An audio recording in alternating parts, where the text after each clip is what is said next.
Ebibega amawulire ku ssaawa zino 11:30.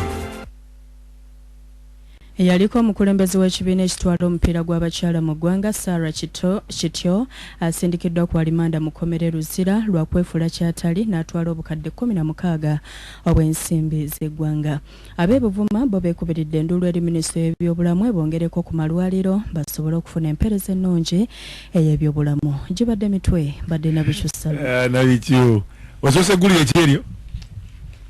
wali gulira osoosezaawo yaliko omukulembeze w'ekibiina ekitwala omupiira gw'abakyala. Tukireke ekyo tugire ku lyokubiri.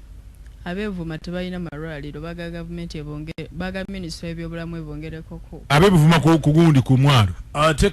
mwalo bakita batya si mwalo kamaho kutereeza abantu bamanyi okulikodinga omubizi ekizinga kyebuvuma tebalina ki malwaliro tebalina malwaliro gamala zoka buyonjo balina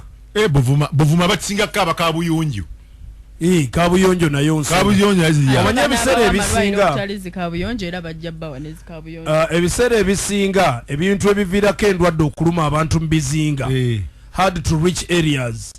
kabuyonjo etera kuba problem nnene abantu ne bagenda nga bamansa kazambi buli wantu Ebola najja endwadde endala ne zijja n'abantu okunaaba mu ngalo abantu tebaagala kunaaba mu ngalo. Minister wa Internal Affairs wamulabye ng'ayogera ensonga yabadde nga sengeka ensonga ze ajazisengeka mu palamenti mukuwadde mu maloboozi awo kati munnange bwe yazisengese ne bakola rejoinda oba oddamu mugamba ki n'oli naddamu mugamba ki naddamu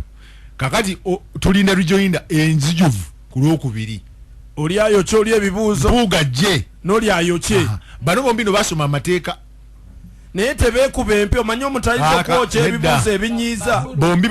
sina bukulu bwanjawulo ennaku zino waliwo abakulu boolaba nga tebasaanidde kubuyitibwa bakulu kati bano bakulu ab'empisa alija kwesanga bakoze eki naye nakulagako bali konsayirinze nakuwa ku maloboozi nga omukyala Nabbanja ng'ayanukula Mpuuga oyo mu paliamenti nga Mpuuga agambye nti Nabbanja wagamba nti omwami oli eyabula yani kibalama gyali mulinasituka n'agamba nti kikyoyogera gwe kikyoyogera kati Mpuuga mu rejoinda eno omwana tamutakula ayinza obutamutakula kubanga oli jeno muhozi si muhozi muhozi mulala kakati nga tukyali ku ebyo njagala obategeeza nti ekisooka kisendera obukulu kwe kutegeera nti Bobi Wine omuzannyo guno alina engeri yaguzannye era gavumenti erina okuba very careful n'ekigambo kye bayita human rights very very careful kubanga oli yabazannyo ky'Abamerika yadde mu ntandikwa bakiisaamu amaaso yabazannyo ky'Abamerika kakati gavumenti erina okulaga bwino alagira ddala nti bannange ekituufu kiri nti bano abantu tetubayina ate nekyajuka eddembe ly'obuntu likwata ku buli omu naawe yeefuula mbu ntebikwatako mbooleza bali kigenda okumaliriza nga kigwa ewuwo nga naawe oga nti ate yabaga nti olwatta omwami nalumanya oba walumanya wakola ki nadduli so nadduli agenda okumaliriza nga kimusikyukiddeko wekityo bwe kiba kyagenda omukyukirako omwana we bamututte simanyibwa tugenda okumaliriza byabulira awo tugenda okuwulira nti so kati ebintu byakola ki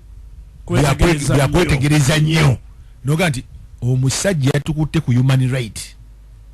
ekigambo kya human right sabo bekamaze okukola ebintu bikamaze awo ka Bobi Wine ne kagenda mu Bungereza era mulabe ku social media ng'agamba nti oluvannyuma lw'okumulemesa ebbanga nga tagenda myaka 10 amaze n'agenda akaana ako balina okwegendereza naye ng'ensonga eruma abaana bano eno teriiko nti ndi opposition obanze gundi bwe buzibu obukiriko buli omu kino kikutwaliramu ekyo oyinza okera nga mukulegesa tokyamulaba akawuntanti waffe naye gesa nga si muntu nnyo waagundi batukoze bubi nnyo ng'omwezi guweddeko akawuntanti n'abula oba tukoze bubi linda obulenga gwakatandika baba nange awo nekalakaasa linda obulenga gwakatandika oba tukoze bubi